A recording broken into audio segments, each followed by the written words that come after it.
Salut Levi. Salut Johan, merci beaucoup pour l'invitation. Merci à toi d'être avec moi aujourd'hui dans mon top 100 des entrepreneurs inspirants. Alors Levi, je suis vraiment content de t'avoir parce que ça fait 2 ans que j'ai fait ta connaissance et franchement, je rêve de te mettre en avant dans mon top 100 depuis que je te connais parce que avec toi, j'ai découvert une notion que je connaissais pas du tout qui s'appelle le closing.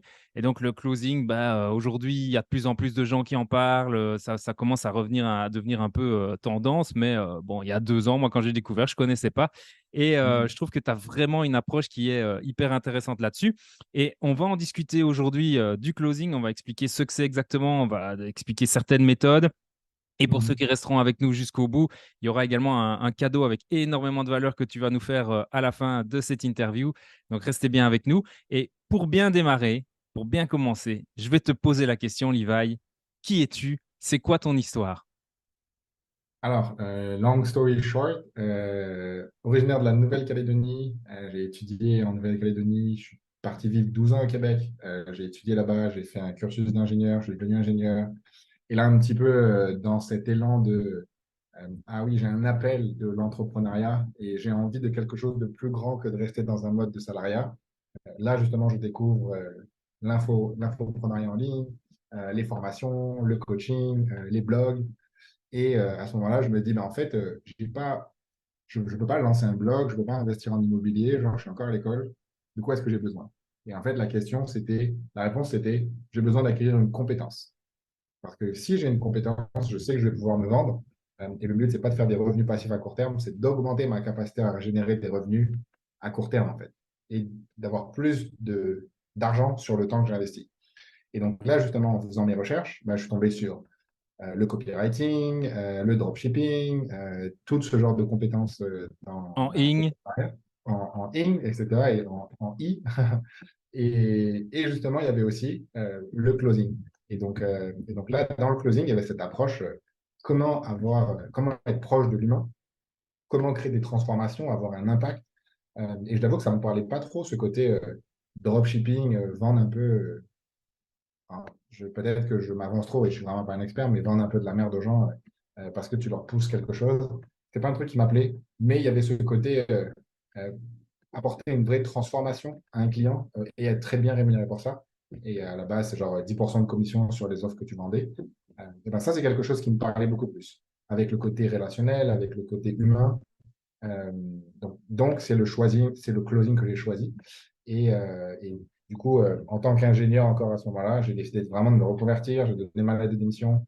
J'avais pris une formation en closing. Je n'avais pas encore de partenaire, mais juste, c'était ce qui était le plus juste pour moi. J'ai brûlé les bateaux et là, je me suis lancé dans l'infoprenariat et j'ai découvert et travaillé avec mes premiers partenaires, dont, euh, dont un justement à travers qui on a pu se connaître, Julien Musi.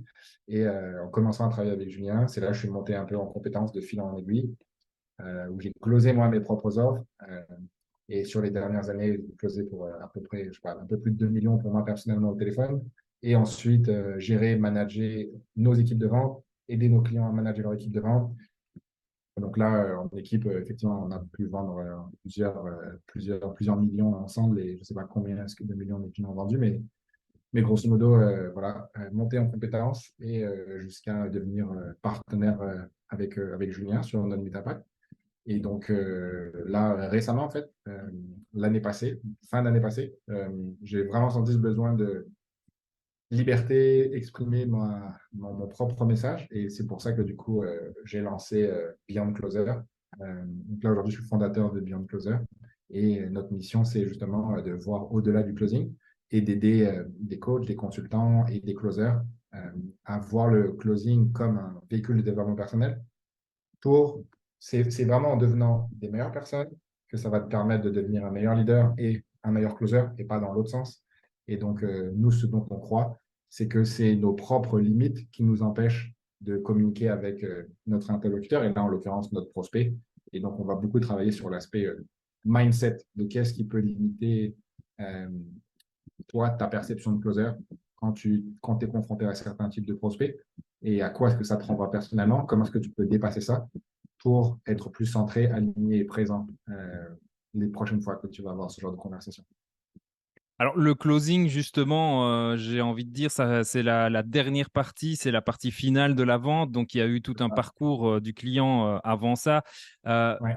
il y a parfois encore un peu une espèce allez, on se dit le closing, c'est de la manipulation, tu vois, parce que on va amener le client à prendre une décision. Euh, Qu'est-ce que tu réponds à ça, toi? Je réponds que en fait, c'est tout à fait légitime de penser qu'il y a un côté manipulation dans le closing. Et du coup, peut-être pour juste bien resituer les choses, pour moi, il faut vraiment différencier influence et manipulation. Et c'est Robert quoi les deux, Cialdini. en fait? Exactement. Et, et pour moi, en fait, si on parle en termes d'énergie, on parle de direction. Influencer, c'est quoi? Influencer, euh, si tu prends la définition hein, sur Google, mais influencer, euh, c'est impulser une direction, donner une direction, l'idée une direction, ça peut être une personne ou un groupe de personnes à effectuer un certain type de comportement ou bien à croire quelque chose. Et si tu prends la définition de manipulation, c'est quelque chose qui ressemble beaucoup à influence en fait. C'est impulser une direction, faire croire à une personne ou un groupe de personnes, de les emmener, de les diriger vers un certain type de comportement, de croyance ou de croyance. Donc, maintenant, la question, c'est qu'est-ce qui différencie les deux, en fait? Parce que, énergétiquement parlant, c'est quand même quelque chose qui se ressemble beaucoup, en fait, influencer et manipuler. Et pour moi, c'est là la limite, en fait, et la subtilité. C'est que si tu te ramènes à, exemple, une séance de coaching, ce qui est important, c'est toujours de définir l'objectif de ton coaché et vers où est-ce qu'il a envie d'aller. Et pour moi, aujourd'hui, si tu es un bon vendeur et un bon closer, c'est aussi important de vraiment définir clairement en coaching, on dit planter le drapeau, c'est quoi le drapeau en fait de ton futur client ou de ton prospect.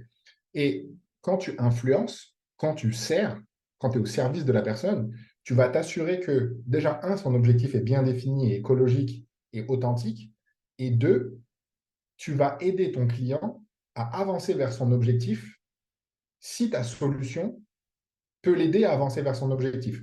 Donc, du coup, là, pour moi, il y a deux concepts qui sont intéressants de comparer, c'est influence, manipulation et coaching et closing. OK? Donc, si tu prends le concept du coup coaching, closing, dans le coaching, tu n'as pas nécessairement, à moins de parfois mettre ta casquette de consultant, tu n'as pas nécessairement d'influence externe. Tu vois? Et il y a un postulat dans le coaching qui dit toutes les réponses viennent de l'intérieur. Grosso modo, ton coaché a accès à toutes les réponses. Ne lui suggère rien, n'affirme rien. Je ne suis pas 100% d'accord avec ça, mais c'est un postulat du coaching ou de la PNL. Donc, si tu pars de ce postulat-là, ça voudrait dire que une fois que ton coaché a défini son objectif, c'est par un processus de questionnement, tu vas lui permettre de trouver les comportements et les stratégies qui vont lui permettre de se rapprocher de sa stratégie. Ça, c'est ton rôle de coach. Grosso modo, tu n'as pas de direction à donner. Juste, tu pointes le drapeau et tu le questionnes pour lui permettre de savoir s'il peut avancer tout seul vers le drapeau. Le closing, pour moi, c'est différent parce que tu vas avoir une solution, surtout si tu es un business. Et on sait que le business, c'est quoi? C'est la capacité à résoudre des problèmes. Et donc, du coup, ta solution, c'est juste un outil pour résoudre des problèmes, un véhicule pour résoudre des problèmes. Donc, ce qui est important avec le closing, c'est de bien avoir conscience que tu as un produit, tu as une solution qui va résoudre un certain problème, qui va résoudre, qui va permettre à tes clients d'atteindre un certain objectif. Donc, pour moi, c'est juste, est-ce que ton véhicule est ta solution est le véhicule le plus adapté pour permettre, du coup, pas à ton coaché, mais à ton prospect, d'avancer le plus optimalement vers son objectif. Et pour moi, c'est ça la ligne. Si en tant que closer, tu es capable de, un, bien définir l'objectif de ton prospect, et deux, que tu as l'intégrité de dire que ta solution peut lui permettre d'avancer vers son objectif le plus rapidement possible et qu'il a envie de le faire, dans ce cas-là, tu es dans l'influence parce que tu sers les objectifs de ton prospect grâce à un véhicule qui est vraiment spécifique, spécifiquement adapté à sa situation. Parce que tu as fait ton travail, tu connais ton marketing, tu connais ton prospect. Par contre, si tu as défini l'objectif du prospect et que ton véhicule et que ta solution n'est pas le moyen le plus adapté ou le plus idéal pour aider ton prospect à avancer et que du coup, tu décides quand même de l'influencer en dehors de son intérêt, mais pour ton intérêt personnel, et dans ce cas-là, on va parler de se servir au lieu de servir, ben là, dans ce cas-là, on est dans la manipulation. Pour moi, on va parler de servir ses propres intérêts avant de servir l'intérêt de ton prospect ou de ton futur client pour des intentions court terme, pour des intentions de génération de revenus, pour whatever. C'est pour moi, c'est ça la principale différence. Influencer, c'est servir. Manipuler, c'est se servir. Et servir ses propres intérêts au lieu de servir les objectifs de ton prospect. Ouais, c'est super clair. Donc, ça veut dire que clairement, si à un moment donné, moi, je t'ai vu closer, j'ai vu des vidéos où tu fais ça avec des clients. C'est presque du coaching, vraiment, comme tu dis, hein. Vraiment, tu vas au fond des choses avec la personne. Et si à un moment donné, ça ne correspond pas avec le produit, bah là, c'est là qu'il faut avoir l'honnêteté, de dire, OK, bah, c'est pas ma solution qui te convient.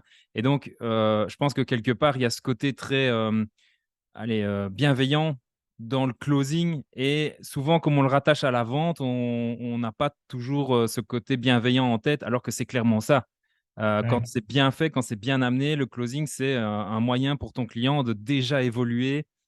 Même si la solution que tu proposes ne lui correspond pas, ça lui permettra d'en prendre conscience au moins et de pouvoir continuer à avancer. Ouais, ben là, il y a deux choses que tu amènes pour moi qui sont importantes. C'est que si aujourd'hui, tu n'es pas prêt à recommander le produit de ton concurrent alors que c'est le meilleur produit pour aider ton prospect à avancer, ça veut dire que tu n'es pas vraiment au service de ton prospect. Ça, c'est la première chose. Et pour moi, servir ton prospect, ben, c'est parfois en fait le recommander vers un produit qui n'est pas le tien et qui peut-être est un concurrent du tien même. Euh, et deuxièmement, donc ça c'est le côté service. Et deuxièmement, j'ai perdu mon idée. Deuxièmement, c'est le côté transformation. Pour moi, toute euh, transformation, aussi grande qu'elle soit, hein, ça peut être la manifestation d'un projet entrepreneurial ou d'une vocation qui a pris des décennies à réaliser, elle vient d'une décision, d'une petite décision. C'est incroyable quand même, tu vois. C'est un peu ce truc de l'effet papillon, quoi. C'est genre, comment est-ce que... Et c'est pour ça que pour moi, je trouve ça aussi inspirant et aussi passionnant, en fait. C'est que cet appel-là, il a le potentiel de changer la trajectoire de la vie de la personne avec qui tu parles. Et que tu as ce pouvoir, mais aussi cette responsabilité de aider la personne à se diriger vers la plus haute version d'elle-même, quelque chose qui l'inspire beaucoup, quelque chose qui va peut-être la faire sortir de sa zone de confort, mais qui va complètement changer sa trajectoire de vie à partir de cette petite décision et de cette petite 45 minutes, une heure, cette conversation que tu as eue avec lui. Ça, c'est quelque chose que je trouve Et, incroyable et fabuleux. Toute transformation, aussi grande qu'elle soit, vient d'une simple petite décision, quoi. moi, la dernière vidéo que j'ai vue de toi qui closait, c'était, si je me rappelle bien, quelqu'un qui travaille dans le monde des assurances, qui n'arrive plus à faire grandir son business, qui se pose des questions, qui se dit, OK, je suis arrivé à un plafond de verre, qu'est-ce qui se passe? J'y arrive pas. Et au final, après avoir passé, je pense, que c'est une demi-heure, trois quarts d'heure avec toi au téléphone ou en tout cas en visio, la personne se rend compte elle n'est plus alignée avec son métier et que c'est plus ça qu'elle veut faire. Et ça, c'est extraordinaire parce que même si tu ne lui vends rien derrière, elle se rend compte qu'en fait, elle veut changer de vie. Et donc là, qu'il y a quelque chose qui se déclenche chez elle où elle se rend compte, ah, et là, on est dans un appel de closing, de vente, entre guillemets, quelque part. Ouais, on peut l'appeler vente transformationnelle. Pour moi, en fait, si tu vends un service, une thérapie, du coaching, moi, la croyance que j'ai et comment est-ce que j'ai envie de communiquer avec mes prospects ou mes futurs clients quand je suis au téléphone, c'est que le coaching commence dans l'appel de vente. La transformation commence dans l'appel de vente. Et, et la vente, pour moi, c'est l'engagement de la personne de se transformer. C'est juste ça, en fait. Quand la personne est engagée dans sa transformation, c'est incroyable ce que tu lui permets derrière, en fait. Tu lui permets d'activer justement des leviers de me dépasser, de dépasser ses peurs, ses résistances, ses frustrations, sortir de sa zone de confort, de commit des ressources aussi pour avancer, pour réaliser son projet. Et ressources, c'est pas juste ressources financières, c'est temps, énergie et aussi argent. Euh, donc, ouais, c'est pour ça que moi, je suis aussi passionné de la vente et du cloning. Une question, toi, pour les gens qui nous écoutent aujourd'hui, qui se disent, OK, moi, en appel de vente, ça cartonne pas toujours, j'arrive pas à convaincre mes clients. Tu vois, parce qu'en fait, le closing, il vient systématiquement dans un tunnel de vente, j'ai envie de dire, souvent digital aujourd'hui, Ouais, où quelque part, tu as eu tout un processus, donc avec peut-être de la publicité ou du contenu publié sur tes réseaux. Les éducation, gens ont rempli un formulaire et puis ils ont pris cet appel de closing. Donc, ça veut dire que quelque part, ils ont déjà appris à te connaître, ils sont déjà un peu plus ou moins convaincus ou pas par le produit et pas mal de personnes quand on est à l'étape du closing, sont coincées parce que elles en font simplement un appel traditionnel de regarder, c'est moi qui est le plus beau, c'est moi qui est le plus beau, c'est moi qui est le meilleur. Et donc, dans cette perspective-là, toi, tu dirais, quand on est coincé là dans cet aspect closing, est-ce que je me forme pour le faire moi-même ou est-ce que je le délègue? C'est une très bonne question. Et pour moi, en fait, le closing, le problème avec le closing, comme tu l'as dit, c'est que c'est le dernier maillon de la chaîne. Et que, en fait, tu te rends compte qu'il y a un problème, souvent, dans ton appel de closing. Le truc, c'est que le closing, ça peut être autant la cause que le symptôme. Et donc, c'est ça qui est particulier et qu'il faut diagnostiquer. Parce que, je te donne un exemple, ok? Si c'est la cause du problème et que tu as un super marketing, ce qui risque de se passer, c'est que les prospects que tu vas avoir, ça va être des prospects qui vont être du genre, ouais, franchement, Joanne, c'est trop bien ce que tu fais, j'adore ton produit, j'adore ce que tu as transmis dans la masterclass, euh, j'aurais vraiment envie de collaborer avec toi.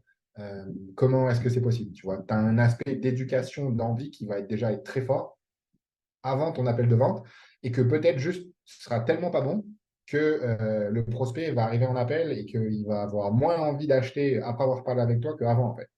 Parce que tu ne sauras pas comment diagnostiquer, comment poser le bon contexte, comment isoler les douleurs et surtout comment proposer ton offre pour que la valeur perçue soit suffisamment haute et que le niveau de confiance que tu as été capable d'intégrer dans ton marketing, tu puisses surfer dessus pour être capable d'engager ton futur client vers sa transformation.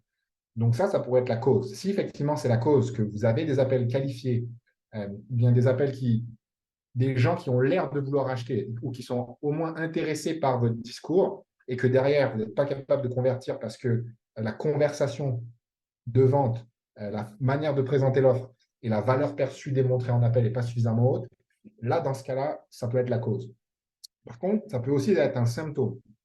Ça peut aussi être un symptôme en fait, peut-être qu'on attire des gens qui sont hors cible, peut-être qu'on va attirer des gens qui n'ont pas un niveau de conscience suffisamment élevé, et que ce qui se passe, et ben là, c'est que même en étant un très très bon closer, tu vas closer, c'est sûr. Tu vas closer plus que quelqu'un qui ne sait pas closer. Mais par contre, bah, tu pars de beaucoup plus loin que si ton prospect arrive avec un niveau de conscience et les croyances adaptées en amont de ton appel. Et moi, il y a un parallèle que j'aime beaucoup, une analogie que j'aime beaucoup pour parler du marketing et de la vente, du marketing et du closing. C'est un peu le marketing, le marketing et le closing, c'est un peu ce que le business est au golf. Donc, au golf, tu drives et tu potes quand tu es sur le green. Okay, donc, tu as une étape où tu renvoies la balle le plus proche du trou et tu as une étape où tu rapproches, tu essaies de faire rentrer la balle dans le trou. Okay, donc, c'est vraiment le drive et le pot, et le potting.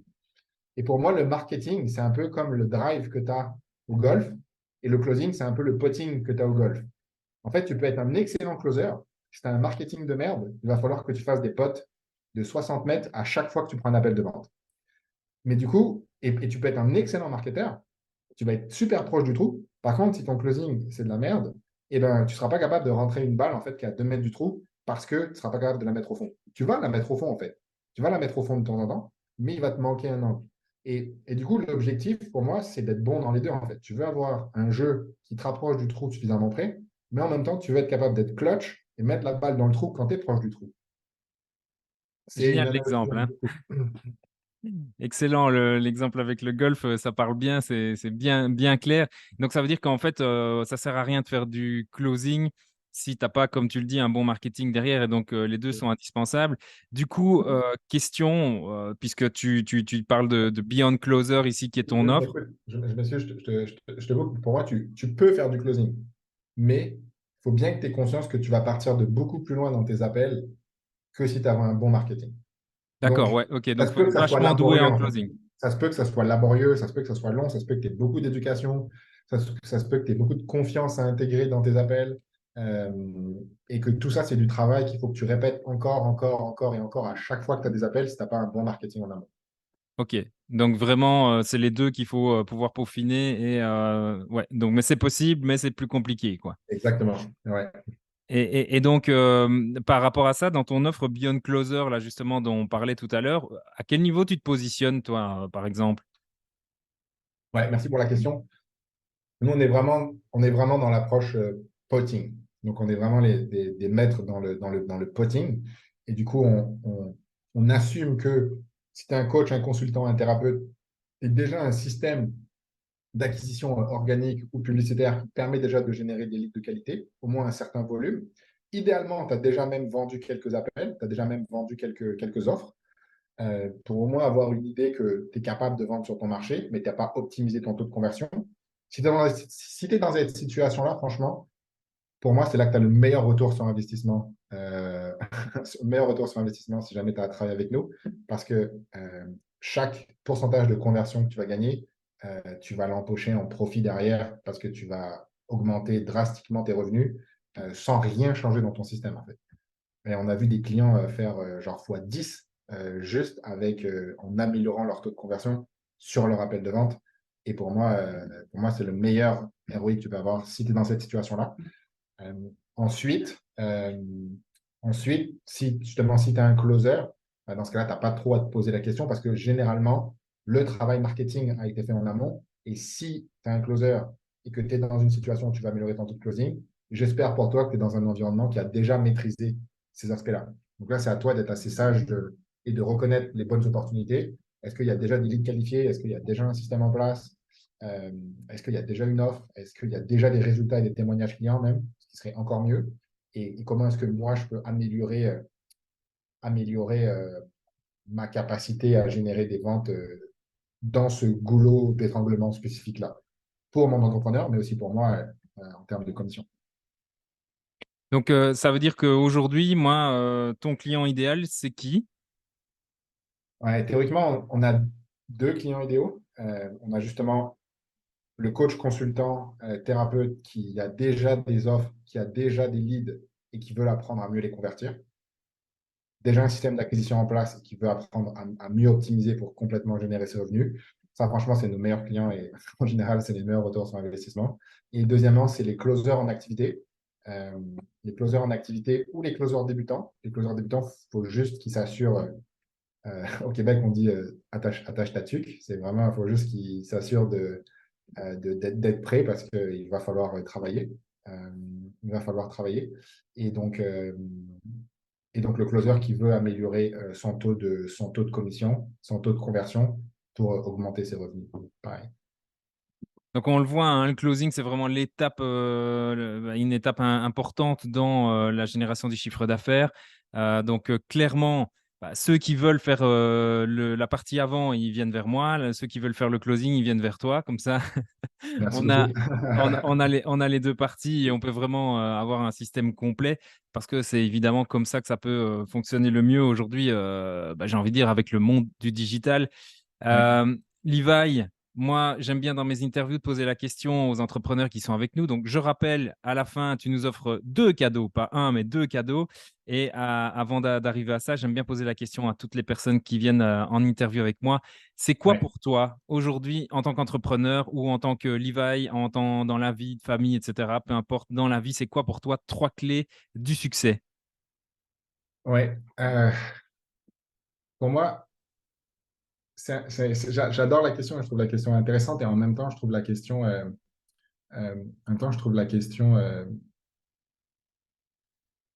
biaisée ou polarisée dans le sens que ça induit qu'il faut atteindre une forme de succès, une forme de succès.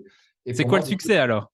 c'est ça. Du coup, pour moi, la première forme, la première forme de succès, c'est de définir vraiment ce qui est juste pour soi en termes de succès et pas se laisser, ou en tout cas pas, je pense que c'est un fantasme de dire de ne pas se laisser influencer, mais d'avoir conscience que parfois tu peux avoir des injonctions externes dans tes objectifs et comme toi tu définis comme succès.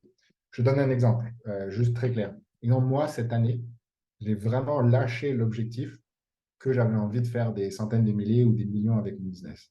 Parce que je me suis rendu compte que ce n'était pas un objectif qui était juste pour moi, en fait, mais que j'ai tellement été dans un système où on a généré genre des millions pendant des années que si je ne me fixais pas cet objectif-là, j'étais pas assez, en fait. En tant qu'entrepreneur, je n'étais pas assez en tant que personne. Et quand j'ai vraiment réalisé que c'était pas juste pour moi et qu'en fait, j'avais juste envie de kiffer l'aventure là avec Beyond Closer et que c'était mon véhicule fun, de tester des trucs, de servir des clients, de genre de jouer, de créer des offres un peu et de genre un peu disrupter le marché.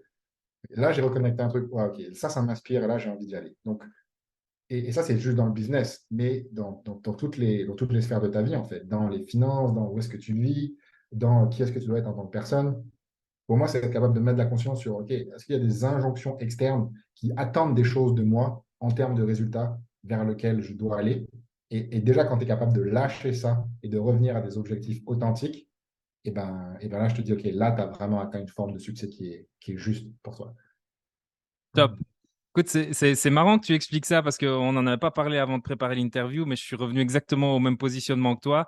Et moi, j'ai appelé ça Facebook Axe, tu vois. Donc, on reste focus sur la pub Facebook. C'est là où je m'amuse, c'est là où je me marre. Et donc, vraiment, c'est assez intéressant de voir que il y a d'autres personnes qui envisagent ce genre de choses. Et c'est clair que oui, trois clés du succès, le succès, la richesse, c'est pas forcément une question d'argent, c'est pas forcément une question des injonctions extérieures, comme tu dis. Donc, c'est super intéressant aussi. Et on voit que là, c'est là qu'il y a la flamme qui ressort hein, de Exactement, l'entrepreneur. bien C'est sûr. clair. C'est clair, c'est super intéressant. Alors, Levi, on va pouvoir maintenant parler du cadeau, enfin Les des deux cadeaux, deux cadeaux. cadeaux, deux cadeaux. Donc, alors, training, 9 croyances de la vente, ça c'est le premier cadeau. Yes. Tu t'en dis plus?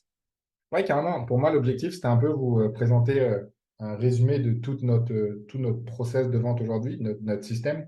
Donc, en fait, c'est si jamais vous avez à cocher, à valider, c'est quoi les 9 croyances que votre prospect a besoin. En fait, c'est justement, on vient un petit peu de décortiquer euh, c'est quoi les 9 croyances, comment est-ce que vous pouvez les valider pendant l'appel, et au moins, ça vous donne un big picture de, OK, est-ce qu'il y a des trucs que je fais bien dans mon appel, est-ce qu'il y a des trucs que je ne fais pas, pour vous donner un axe général de votre appel de vente euh, comment engager votre prospect et quoi valider pendant votre appel. Donc ça, c'est ce qu'on appelle notre script des 9 croyances.